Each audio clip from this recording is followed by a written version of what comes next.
Hamas today wanted to mark the 7th of October with an attack with missiles on central Israel.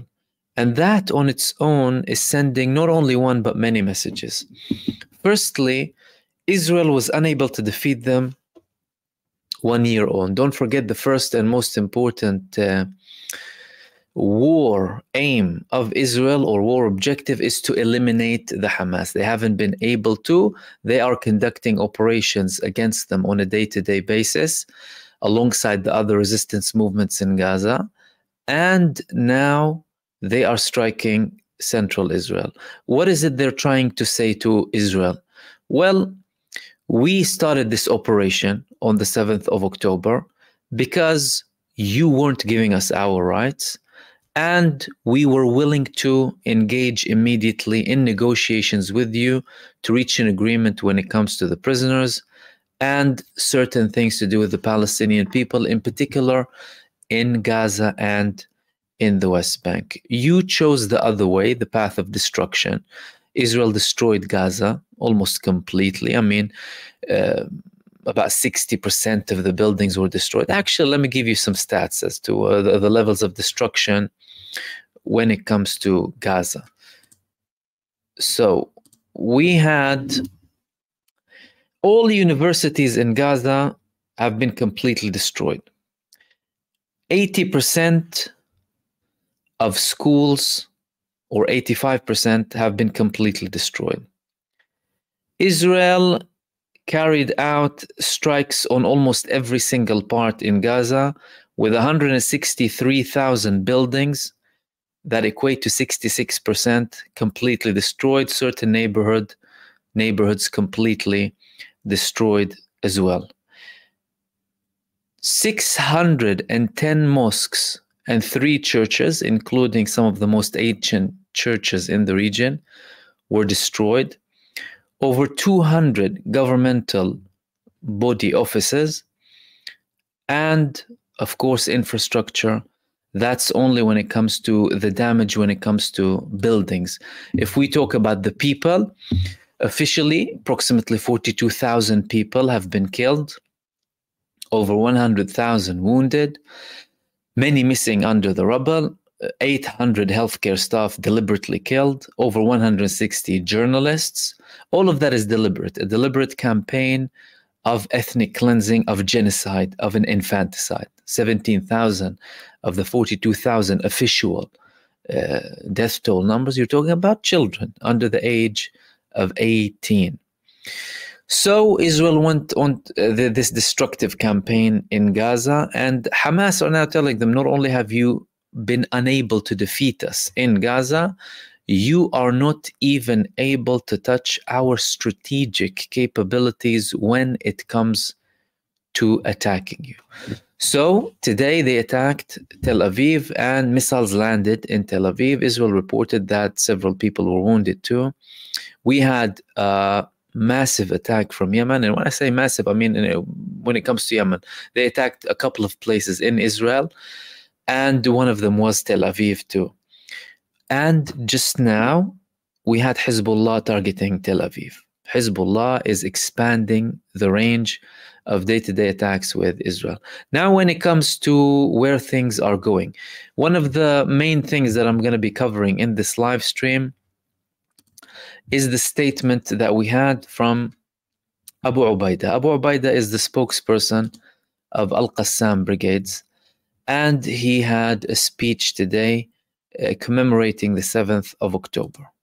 And I listened to his speech and just got in a couple of details. I'm not going to, read everything to you, but I'm going to give you a bit of highlights when it comes to that speech. Firstly, he described the 7th of October attacks as the most professional commando attacks in history.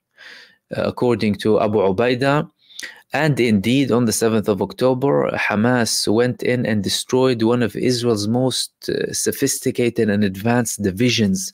It's called the Gaza Division. It's the division that is, or was, in charge of implementing this open air prison strategy when it comes to Israel and imposing the blockade on Gazans. They were monitoring everything going in and out across the borders with Gaza, the wall with Gaza, and they had the most top-level technology and AI, and they were controlling everything when it comes to Gaza. It was notoriously known. However, Hamas on the day shattered the illusions of the unbeatable and, indestructible army of Israel. They humiliated them.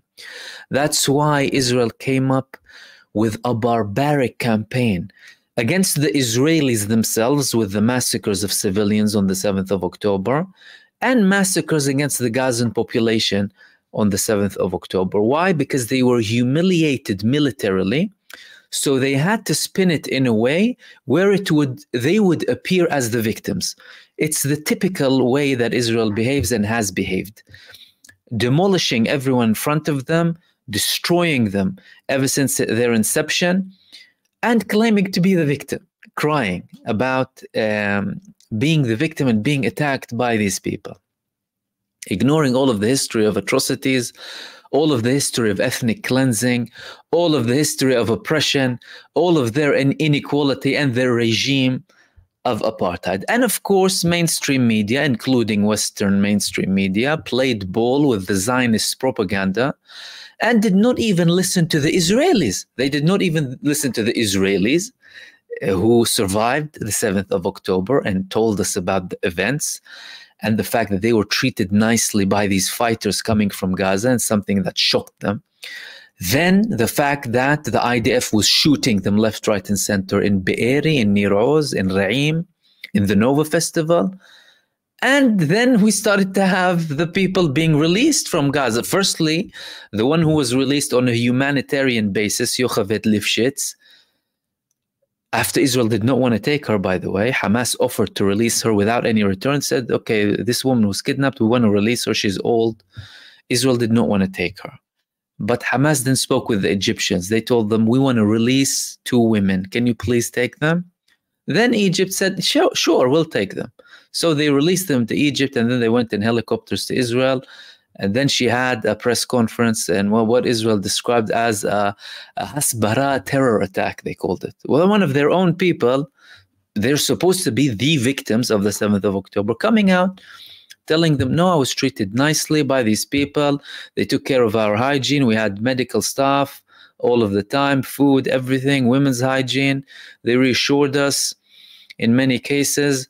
And we were attacked by Israel on the way to Gaza at least 3 times. And one of the fighters protecting me was wounded. And then they decided to release her. After that, Israel, of course, stopped allowing these people to speak freely and started to spin things around, as was with the case of Noa Argamani that we spoke about, where they tried to say that Hamas were beating her and, well, whatever it is. And then she said, don't lie, I refuse to be a victim of the media. I was wounded due to IDF strikes on the 7th of October. However, of course, some people still buy this propaganda and manipulation by the Zionists, because they are either paid to do that or under pressure or completely ill-informed to this day. But that's what happened on the 7th of October, and no matter how hard they're going to try and hide it, we will always keep reminding people what happened on the 7th of October. Now, we reach the stage. Abu Ubaidah is saying that 1 year on from this most professional commando action against an army, he was supporting the Palestinian people, hailing the attacks coming from Lebanon, from Yemen, from Iraq, and from Iran as well. He also spoke about the fact that Israel's assassination of leaders proves that these people don't understand the nature of the people who they're fighting, and that killing the leaders does not kill the resistance itself. And if that was the case, according to him, then the resistance would have stopped in the 1930s when Izz-ad-Din al-Qassam was assassinated. But it continued, and it continues to this day. He also highlighted that they are relying on, or not relying on, they are continuing with the war of attrition. And judging by the attacks that they're conducting on Israel inside of Gaza and outside of it, they are still able to hurt Israel and prevent Israel from achieving its objectives. He also spoke about the fact that the Palestinian case is seeing so much solidarity from the free people of the world, and Israel is viewed as a pariah state now, 1 year on, and that they will continue resisting them no matter what, and they are planning for a long war of attrition. These were kind of the main highlights when it came to Abu Ubaida's speech. And many people, by the way, from the Palestinian side had speeches too, saying things that are, you know, quite similar in essence, that the level of this battle, the fact that it's historic, look how things changed, how they demolished Israel's image and revealed them to exactly what they are, how the Palestinian cause is now the #1 cause in the world following the 7th of October attacks, where Israel revealed itself as a true genocidal entity. And now they are preparing to continue. And again, today we had 3 attacks coming from Israel. One of them was from Ansarullah. The Ansarullah spokesperson, Yahya, he declared that they had a couple of operations in Israel today. They had an attack on Tel Aviv. They had other attacks in Eilat, and they also had another attack on another part of Israel. And they attacked them with hypersonic missiles. Again, you're talking about hypersonic missiles that are or were used previously in their previous attacks, where they landed inside of Israel. They attacked them with Palestine 2 and Dul Faqar and 2 Haifa and drones, and a Samad 4 drone. So you're talking about a continuation of the operations coming from Yemen on Israel, and nothing is stopping them. These people, they repeat time after time that we won't stop until the aggression stops in Gaza and the siege is lifted. Previously, in one of his recent speeches, he said that Yahya Sari', that we will continue up until victory. So some people translated that as a continuation, even if there is a potential ceasefire. And really and truly, it's being very visible to everyone by now that Israel is not looking for a ceasefire. Israel is looking for more and more escalation, and they are not looking to stop. Of course, this leads us on to Hezbollah. Okay, Hezbollah had multiple operations in Israel. Hezbollah carried out multiple strikes on Israel, and the latest one was in Tel Aviv. And although Hezbollah have been restricting their attacks to the most northern parts when it comes to, well, not the most northern parts now, the third part of northern Israel, now they are expanding it further. So they're making it a norm now to strike Tel Aviv. To strike Tel Aviv. Now we had reports coming from Israel that the alarms went on in Tel Aviv, and that they monitored attacks coming from Lebanon on Israel. Last night, we had a very intense night. Last night, there was an attack on Haifa from Hezbollah, and we had reports in Israel of an invasion in Israel, in an area called Dovev, which is near Miron. That happened approximately at midnight, or about 1 a.m. in Jerusalem time. Israel declared certain locations as closed military areas. They extended the labeling of these areas as closed military zones: Metullah, Misgav Am, Kfar Giladi, Dovev, Tziv'on, and Malikiya. After this report of an invasion, we didn't have an elaboration after that. Hezbollah did not say anything, and Israel went quiet after that, meaning Hezbollah probably tried to send them a message, maybe, that we are able to attack you and cause a bit of a tension when it comes to Israel. But they did not elaborate further after that. And the strikes that they had in Haifa yesterday were quite significant. They were significant because we haven't seen Hezbollah go into central Haifa in many cases. And yesterday they had these strikes on central Haifa. So now to them, it's becoming normal to again attack areas that are in the central parts. Now they're expanding to Tel Aviv, meaning Israel is in more trouble. And they're putting more pressure on Israel. Why? Because, again, and we spoke about this a lot, the fact that Netanyahu always claims that he is doing this to allow the people go back to the north safely. And that the people, Israel will have to sacrifice, and they need to eliminate Hezbollah to be able to do that. However, Hezbollah are showing them the absolute contrary when it comes to this.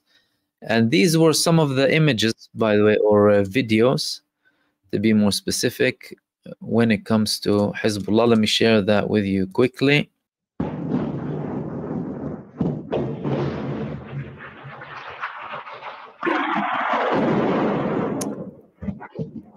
So you can see two strikes here. In a very densely populated area in Haifa, coming from Hezbollah. That's last night.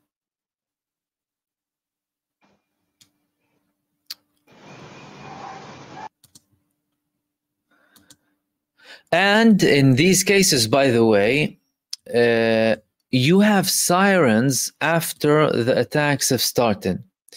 So either there's a certain issue when it comes to the Iron Dome, or that it's being targeted by Hezbollah.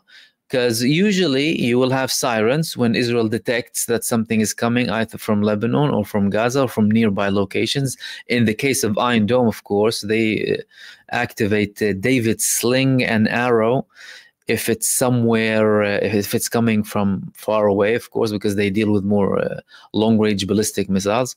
But in these cases yesterday, you haven't seen or heard, you haven't heard the Iron Dome. And we're talking about the fact that, you know, Hezbollah are expanding the range. Hamas are showing capability that they can strike central Israel with strategic missiles. And with all of this escalation being pushed by Netanyahu, by the way, through his barbaric genocide and mass terror attacks across the region, what's happening in Israel? Funny enough, we're having a bit more statistics coming from Israel. They were quite quiet when it comes to statistics for a while, but now we have more statistics. The Israeli Broadcasting Authority said that 86% of the residents in the areas surrounding Gaza said that they are not willing to go back and live there. Similar amounts come from Lebanon. They also added, according to a recent poll, that's from the Israeli Broadcasting Authority, 27% of Israelis believe that Israel won. Meaning, the majority of Israelis, 73%, don't believe that Israel won. What is the opposite to Israel won? Israel lost. They might have rephrased it or, you know, used different types of words, but a very small minority, 1 out of 4 approximately, of Israelis believe that Israel won. That's 1 year on. And even with all of that, they are still threatening. Gallant now is saying that Iran needs to learn from Gaza and Beirut. You know, we can turn them into Gaza and Beirut. Firstly, he's avoiding the fact that they're failing in Gaza itself and in Lebanon. They're having assassinations. They've had assassinations. They killed top figures. They had these pager attacks. Okay, is it bringing you results? This is the big question here. Why do you carry out these operations? That's from an Israeli perspective. To achieve your results, right? You destroyed all of Gaza and you haven't achieved any of your results by destroying Gaza. What does that tell you? That all of their attacks stem from hate and bloodlust and wanting to kill to hurt people, not to stop or to reach a solution, not to stop the attacks against them or reach a solution. Let that be very clear. Israel conducts its terrorism only based out of hate, vengeance, racism, and to hurt people and cause destruction. It's evident. Gaza hasn't stopped. Lebanon hasn't stopped. Well, you targeted the top figure. And what do you think, by attacking Iran and having an intense attack on Iran, that you will achieve your objectives? And they still have these people leading the country. And the delusional ideas of Benjamin Netanyahu are being implemented. And one thing that's very important to note here, that, you know, Western mainstream media, or some mainstream media in general, they tell us about, you know, dangerous leaders, you know, leaders of countries. They speak a lot about, for example, Kim Jong-un. You have a man, Benjamin Netanyahu, and a state, because he's representing a state, committing mass-scale terror across many countries, and he's still being enabled by the world's biggest superpower. That's going to be disputed by some, but the United States administration. And he's still being given that support and cover from mainstream media.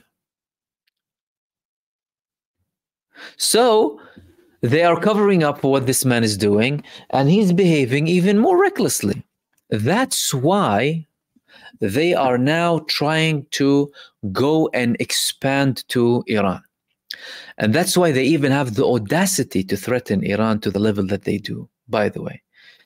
Because think about it for 1 second. Even for a country that supports them, in the case of the United States administration, and when I say country, or, you know, if I say sometimes the Americans or what have you, please note that I'm referring to the administration who is implementing these decisions and making them, but sometimes we might use different words as part of our talk and analysis, and that doesn't mean, of course, being conclusive, God forbid, even if we talk about the case of Israel.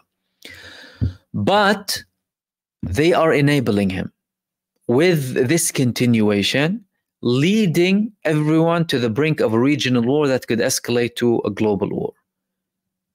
And the potential of the use of nuclear war is closer than ever.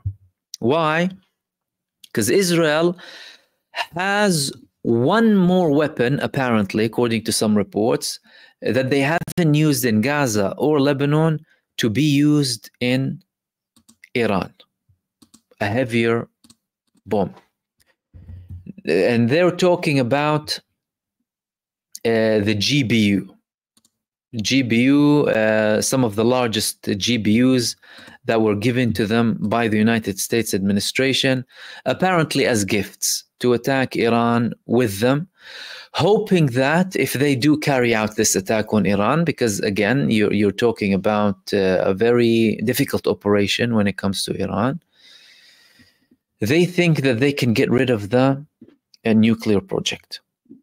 And one thing, interestingly enough, that happened last night Iran declared a closed airspace between 9 p.m. on the 6th of October up until 6 p.m. on the 7th of October. However, 2 hours or 3 hours into that, they canceled this warning. They said, no, it's safe to go. And that happened after the report of an invasion coming from Lebanon.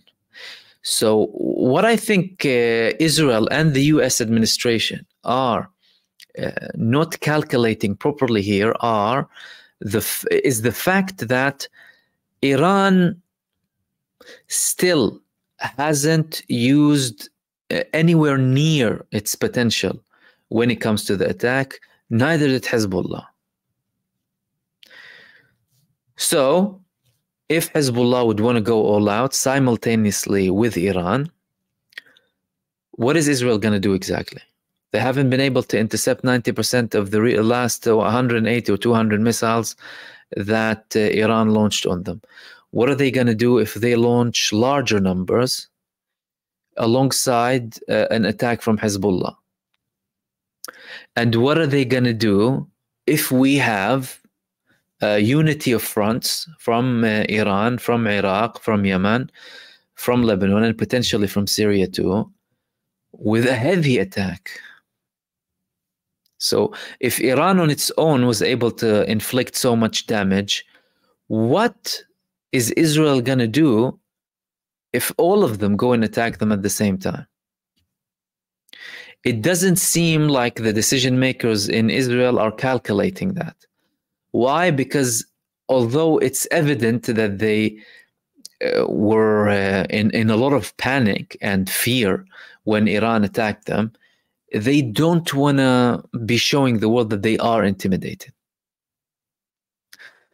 So they continue to escalate because the US administration is still supporting them. So 1 year on from the 7th of October, we didn't think we'd reach a year, but here we are, 1 year on. Things are only escalating. We have an active, if you don't want to call it war really, well, active confrontation, back and forth confrontation with 5 countries. And the country that is causing all of this, all of these problems, Israel, is still being enabled by the US administration and by the genocide cartel to continue and expand further. We're not looking at anything de-escalating, and by the tone that's coming from the American administration, it doesn't look like they're changing their mind. And it appears to be that the United States is using Israel for its own agenda. Why? Because we had a recent statement coming from one of the officials in the United States that they're saying that, we're supplying Israel with whatever it needs, but we hope what they do doesn't escalate things, to a regional war. That's the approach that the United States has been taking. They play roles. The US administration, Israel, they play roles together. They act like, we might have a couple of disagreements here and there, but everything continues. Likewise with their theater of the ceasefire talks.